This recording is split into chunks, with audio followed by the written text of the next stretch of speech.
Very good morning R K. ഇപ്പോൾ ഡൽഹിയിൽ നിന്ന് വരുന്ന ചില വാർത്തകൾ, പകുതിയിലധികം സർക്കാർ ഓഫീസുകളിൽ ഇപ്പോൾ വർക്ക് ഫ്രം ഹോം ആണെന്നാണ്. വായു ഗുണനിലവാര സൂചിക 500-നും 1000-നും ഇടയിലാണ് പലയിടങ്ങളിലുമെന്ന് കേൾക്കുന്നു. അതുകൊണ്ട് വീട്ടിലിരുന്ന് റിപ്പോർട്ട് ചെയ്താൽ മതി എന്ന് തീരുമാനിച്ചു എന്നാണ് ഞാൻ മനസ്സിലാക്കുന്നത്. മാത്രമല്ല നമ്മുടെ ക്യാമറമാൻ അടക്കമുള്ളവർക്കും ശാരീരിക പ്രശ്നമുണ്ട് എന്ന് തോന്നുന്നു. എന്താണ് ഡൽഹിയിലെ അവസ്ഥ R K? Good morning. Good morning doctor Arunkumar.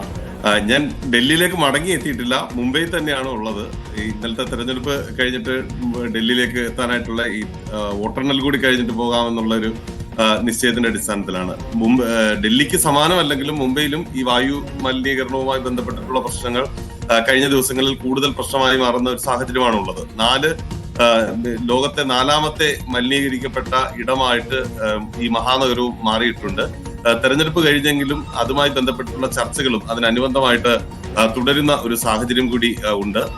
നിലവിലുള്ള സാഹചര്യത്തിൽ മുംബൈയെ സംബന്ധിച്ച് വളരെ പ്രധാനപ്പെട്ടത് ഇന്നലെ നടന്ന നിയമസഭാ തെരഞ്ഞെടുപ്പാണ്. ആ നിയമസഭാ തെരഞ്ഞെടുപ്പുമായി ബന്ധപ്പെട്ടിട്ടുള്ള വിഷയത്തിൽ വളരെ പ്രധാനപ്പെട്ട ചർച്ചകൾ ഇരുപക്ഷത്തും നടക്കുന്നുണ്ട്. അതായത് മഹാവികാസ് അഘാഡിക്കും മഹായുതി സഖ്യത്തിനും വെവ്വേറെ ഫലങ്ങൾ പറയുന്നുണ്ടെങ്കിലും ഭൂരിപക്ഷം എക്സിറ്റ് പോളുകളും പറയുന്നത് NDA അഥവാ മഹായുതി സഖ്യം അധികാരത്തിൽ വരുമെന്നുള്ളതാണ്. ദേവേന്ദ്ര ഫട്നവിസ് മഹാരാഷ്ട്രയിൽ ഇക്കുറി മുഖ്യമന്ത്രിയാകും എന്നുള്ളതാണ് കണക്കുകൾ പറയുന്നത്. പക്ഷേ ഒരു തൂക്ക് നിയമസഭയും മുന്നിൽ കാണുന്നുണ്ടല്ലേ?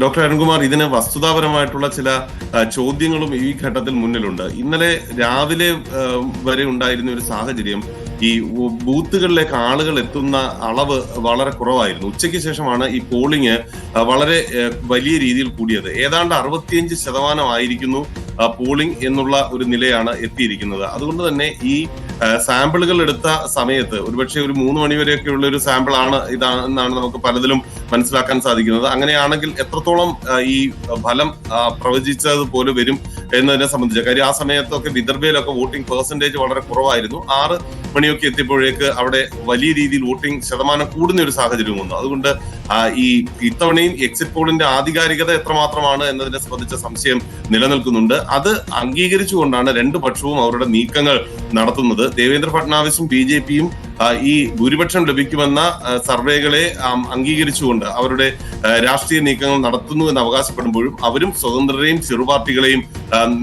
ഒപ്പം നിർത്താൻ വേണ്ടിയിട്ടുള്ള ഇന്നലെ പുറത്തു വന്ന എക്സിറ്റ് പോളുകളെ കൂടി തങ്ങളുടെ ആനുകൂല്യത്തിൽ എടുത്തുകൊണ്ട് ഒപ്പം നിർത്താൻ വേണ്ടിയിട്ടുള്ള ശ്രമങ്ങളാണ് നടത്തുന്നത്. മറുഭാഗത്തെ സംബന്ധിച്ച് അവർ ഈ എക്സിറ്റ് പോളുകളെ തള്ളുന്നു, ഒപ്പം അതിന് അനുബന്ധമായിട്ടുള്ള വാർത്തകളായിരിക്കില്ല, അഥവാ ഭൂരിപക്ഷം ലഭിക്കുന്ന വിധത്തിലൊരു സാഹചര്യം ഉണ്ടാകും. അഥവാ കുറവ് വന്നാൽ മറ്റു ചെറിയ പാർട്ടികളെ ഒപ്പം നിർത്തുക എന്ന ഒരു ലക്ഷ്യത്തിന്റെ അടിസ്ഥാനത്തിൽ അവരും ചർച്ചകൾ നടത്തുന്നുണ്ട്. രണ്ടു വിഭാഗവും ഇന്ന് അവരുടെ തെരഞ്ഞെടുപ്പുമായി ബന്ധപ്പെട്ടുള്ള വിശകലനം മുംബൈയിൽ നടത്തുന്നുണ്ട്. അതിനുശേഷമായിരിക്കും കൂടുതൽ നീക്കങ്ങളിലേക്ക് കടക്കുക. ഏതായാലും നാടകീയമായിട്ടുള്ള ഒരു രംഗമായിരിക്കും ഈ നിയമസഭാ തെരഞ്ഞെടുപ്പുമായി ബന്ധപ്പെട്ട് മഹാരാഷ്ട്രയിൽ ഉണ്ടാവുക എന്നത് ഇത്തവണയും നമുക്ക് സംശയലേശമന്യേ പറയാം. കാരണം ഇരു വിഭാഗങ്ങളും പുലർത്തുന്ന ആത്മവിശ്വാസം അപ്രകാരമാണ്. അവരവരുടെ സ്ഥിതിവിവര കണക്കുകളിൽ അത് സംബന്ധിച്ച സൂചനകളുണ്ട് എന്ന് അവർ അവകാശപ്പെടുന്നു. മുംബൈ അടക്കമുള്ള മഹാനഗരങ്ങളിൽ വോട്ട് ചെയ്യാനായിട്ട് ആളുകൾ എത്താൻ മടിച്ചപ്പോൾ ഗ്രാമീണ മേഖല വോട്ട് ചെയ്യാൻ കാണിച്ച താല്പര്യം അത് വളരെ പ്രധാനപ്പെട്ടതുമാണ് ഈ മഹാരാഷ്ട്രയെ സംബന്ധിച്ച്.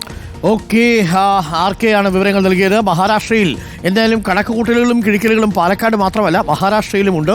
മിക്ക എക്സിറ്റ് പോൾ ഫലങ്ങളും മഹായുതി സഖ്യത്തിനാണ് സാധ്യത പ്രവചിച്ചിരിക്കുന്നത്. ദേവേന്ദ്ര ഫട്നവിസ് മുഖ്യമന്ത്രിയാകാനുള്ള സാധ്യത കൂടുതലാണെന്ന് പറയുന്നു. അതേസമയം ജാർഖണ്ഡിൽ ഇത്തവണ NDA സഖ്യത്തിന് തന്നെയായിരിക്കും അധികാരം കിട്ടുക. ഹേമന്ത് സോറൻ പുറത്തു പോകും എന്നാണ് കണക്കുകൾ പറയുന്നത്.